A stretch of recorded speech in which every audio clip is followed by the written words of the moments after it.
By now you've heard that the Bitcoin farm has been nerfed, making it difficult to make money out of your hideout.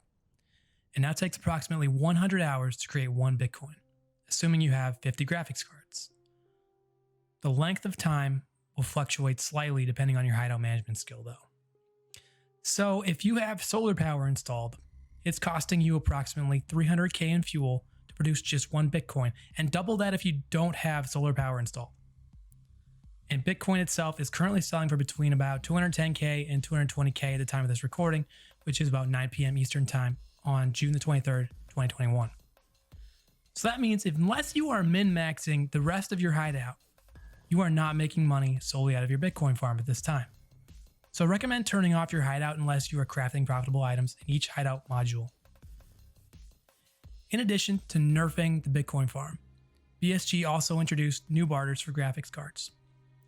There are a number of them, all offered by Mechanic, and I want to go through which of those are going to be cost effective for you and which you should avoid. Keep in mind, you can pull graphics cards out of your Bitcoin farm to make these trades, but I wouldn't do that until we learn more about the new cryptocurrency BSG is introducing, which they're calling Tarbankcoin.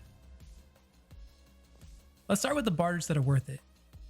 You can get one slick plate for one graphics card. If you can get this trade, it's even cheaper than the Trooper Armor barter at this time. Go for it.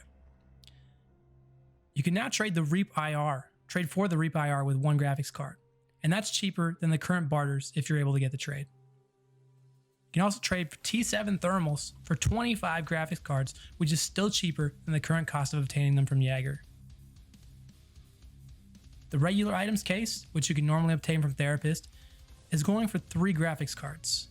This is cheaper than the 2 million rubles it would normally cost you by giving Therapist 15k euros.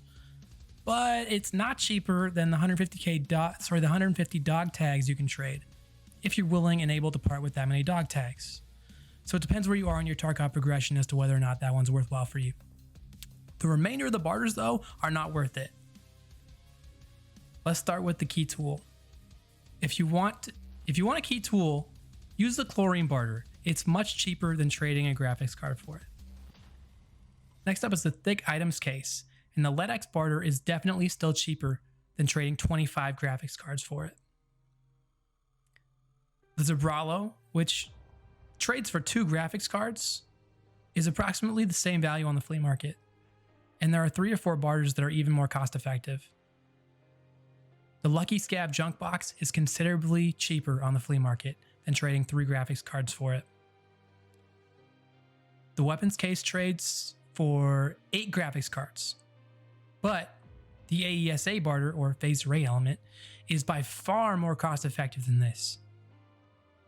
Lastly, the Black Labs card barters for 5 GPUs, but it's actually half the price to use the tank battery barter. So in conclusion, the barters that are worth it are the Slick Plate, Reap IR, T7 thermals, and regular items case. The rest of the new graphics card barters are either cheaper on the flea market or have cheaper barter already in the game. Thanks to Tarkov-Market.com for the data for this video. Go check them out for barter, crafting, and flea market info. All of this video makes the assumption of Bitcoin at about 210 to 220k, as well as graphics cards sitting at around 500k on the market right now.